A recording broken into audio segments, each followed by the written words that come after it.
Good morning students. हम जो राजस्थान की सिंचाई परियोजना थी उनका अध्ययन कर रहे थे। पहली सिंचाई परियोजना इंदिरा गांधी नहर परियोजना, उसके बारे में पढ़ लिया था।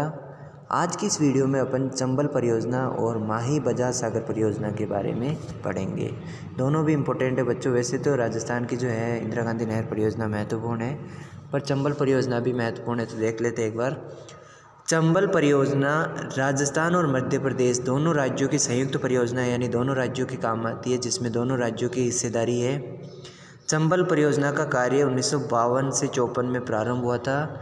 इस परियोजना का प्रारंभिक उद्देश्य चंबल की विनाशकारी लीला को समाप्त करके 56 लाख हेक्टेयर भूमि का सिंचाई सुविधा उपलब्ध करवाना था तथा साथ ही 230 मेगावाट बिजली का उत्पादन करना रखा गया था। यानी कि इस चंबल परियोजना का प्रमुख उद्देश्य था, पहले तो चंबल नदी जो खतरनाक बाढ़ वगैरह लेके आती थी उसके प्रकोप को ख़त्म करना, फिर सिंचाई के लिए सुविधा उपलब्ध करवाना और बिजली का उत्पादन। ये 3 उद्देश्य इस परियोजना के रखे गए हैं। इस परियोजना के अंतर्गत बच्चों 4 बड़े बड़े बांध आते हैं। पहला बांध है गांधी सागर बांध। यह बांध 1960 में मध्य प्रदेश की भानपुरा तहसील में बनाया गया है, यानी चंबल नदी पर ही है ये। यह बांध चौरासीगढ़ से 8 किलोमीटर पहले घाटी में बनाया गया है।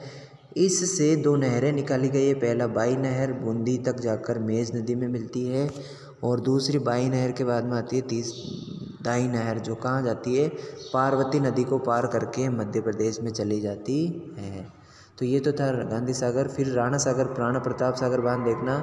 यह बांध गांधी सागर से 48 किलोमीटर आगे चित्तौड़ में चूलिया जलप्रपात के समीप रावत भाटा के नामक स्थान पर 1970 में बनाया गया था। तीसरा है बच्चों जवाहर सागर बांध। रावत भाटा से 38 किलोमीटर आगे कोटा के समीप जो जगह है बोरावास गांव में जो है जवाहर बांध बनाया गया है। और चौथा बांध इस पर कोटा बैराज बांध या कोटा शहर के पास बनाया गया है। केवल सिंचाई की सुविधा के उद्देश्य से इस बांध को बैराज नाम दिया गया है। इससे भी 2 नहरें निकाली गई है। पहला दाई नहर जो नर्मदा नहर पार्वती कहलाती है, और दूसरी परवन नदी को पार करके मध्य प्रदेश में चली जाती है। इसके अलावा एक नहर है जो राजस्थान के कोटा बूंदी और जिले को सिंचाई की सुविधा और पेयजल की सुविधा उपलब्ध करवाती है। चंबल परियोजना के कारण ही कोटा एक प्रमुख औद्योगिक नगर बन पाया है। बाढ़ पर नियंत्रण के साथ ही 5.6 लाख हेक्टेयर कृषि भूमि को जो है सिंचाई की सुविधा उपलब्ध करवाती है। फिर है बच्चों माही बजाज सागर परियोजना देखना। माही बजाज सागर परियोजना जो है दक्षिणी राजस्थान की आदिवासी बहुल बांसवाड़ा डूंगरपुर जिले की जनता की समृद्धि के लिए एक राजस्थान और गुजरात की संयुक्त परियोजना है। यानी माही बजाज सागर परियोजना राजस्थान और गुजरात की संयुक्त परियोजना है। सन 1966 में हुए समझौते के अनुसार राजस्थान का हिस्सा इसमें 45% है और गुजरात का हिस्सा 55% है। इस परियोजना के अंतर्गत बांसवाड़ा के बोरखेड़ा गांव में माही बजाज सागर बांध बनाया गया है। इसके अलावा यहाँ 2 नहरें हैं जो 2 विद्युत ग्रह है, 2 लघु विद्युत ग्रह है। कागजी पिकअप बांध भी इसी माही बजाज सागर परियोजना पे कागजी पिकअप बांध। इस परियोजना का कार्य बच्चों 3 चरणों में पूरा होता है। पहला चरण बांसवाड़ा के समीप बोरखेड़ा गांव में माही नदी पर माही बजाज सागर बांध बनाकर किया गया था, जिसका जल ग्रहण क्षमता क्षेत्र 6220 वर्ग किलोमीटर है। इस बांध की भराव क्षमता 72.70 TMC रखी गई है। द्वितीय चरण में डूंगरपुर में सिंचाई सुविधा हेतु आनंदपुरी व सांगवाड़ा नामक 2 नहरें निकालकर की गई थी। तीसरे चरण में यहाँ पे 2 विद्युत ग्रह का निर्माण हुआ, जिसमें 140.95 मेगावाट बिजली की उत्पादन जो है किया जा रहा है। तो बच्चों ये थी हमारी जो है राजस्थान की चंबल परियोजना और माही बजाज सागर परियोजना। अब इन परियोजनाओं के विकास के लिए सरकार को अपन क्या सुझाव दे सकते हैं, उनको देखते हैं। सिंचाई एवं विद्युत की सुविधा मिलने के कारण आदिवासी बाहुल्य क्षेत्र में आर्थिक और सामाजिक जीवन में बदलाव देखने को मिला है। साथ ही कृषि में तीव्र विकास हुआ है। राजस्थान में सिंचाई विकास हेतु अपन सुझाव दे सकते हैं।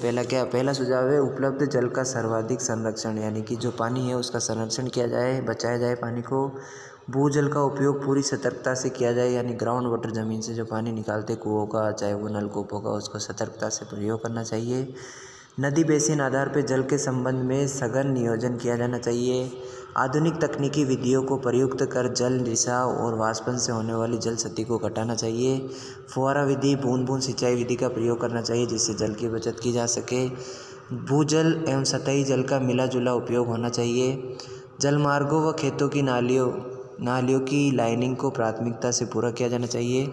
चालू परियोजना पर अधिक ध्यान देना चाहिए ताकि इसमें प्रतिफल प्राप्त हो सके। नई योजनाओं को चयनित आधार पर स्वीकार किया जाना चाहिए। परियोजनाओं के रखरखाव को सर्वोच्च प्राथमिकता दी जानी, यानी जो भी परियोजनाएं बनी गई है उसको प्राथमिकता दे करके जो है पूर्ण रूप से उनका उपयोग करना चाहिए। तो ये थी राजस्थान की प्रमुख सिंचाई परियोजनाएं। अगला टॉपिक है बच्चों पेयजल। सिंचाई परियोजनाएं पूरा हो चुका है, जिसमें अपन इंदिरा गांधी नहर के बारे में पढ़ चुके हैं, जिसमें अपन जो है राजस्थान नहर उसी का नाम है। फिर उसके बाद में अपन ने बच्चों चंबल परियोजना के बारे में पढ़ा था। चंबल परियोजना में जो है हमने 4 बांधों के बारे में पढ़ा था। चंबल परियोजना के बाद बच्चों हमने जो है माही बजाज सागर परियोजना के बारे में पढ़ा था। एक बार बच्चों अपन जो है इंदिरा गांधी नहर को देख सकते हैं, क्योंकि इम्पोर्टेंट है बच्चों, इसका एक बार चित्र देख लेते हैं। इंदिरा गांधी नहर जो आपको मैंने बताया पंजाब के हरिके बैराज बांध से आ रही है। ये व्यास और सतलुज नदी पर बनाई गई है। तो ये पंजाब से आती हुई हरिके बैराज बांध, यहाँ से ये जो से बनती है ये नहर। पंजाब और हरियाणा के अलावा ये राजस्थान की संयुक्त परियोजना है। फिर इसकी कुल लंबाई बच्चों जो है पंजाब के हरिके बैराज बांध से लेकर के बाड़मेर में ये जगह है, यहाँ पे गडरा रोड, ये रही बच्चों बाड़मेर में, यहाँ तक इस नहर का निर्माण किया जाना है। इसके अंतर्गत राजस्थान को बहुत ज़्यादा लाभ मिलने वाला है। राजस्थान में मरुस्थल को रोकने में सहायता प्रदान करेगा, वनों के विस्तार में सहायता प्रदान करेगा, सिंचाई सुविधा के लिए कृषि विकास में हमारी मदद करेगा। इस राजस्थान नहर से बच्चों अनेक नहरें भी निकाली गई है जो अलग अलग क्षेत्रों को सिंचाई प्रदान करती है।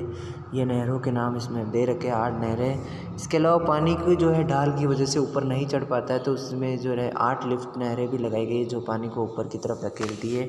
उन 8 लिफ्ट नहरों के नाम बच्चों जो है राजस्थान के जो प्रसिद्ध जो हमारे जो नेता वगैरह थे जो राजस्थान के इतिहास में प्रसिद्ध हुए हैं, उनके नाम पर ही इन नहरों के नाम रखे गए हैं। तो इंदिरा गांधी नहर को एक बार बच्चों वापस बता देता हूँ, ध्यानपूर्वक आपको याद रखना है। धन्यवाद।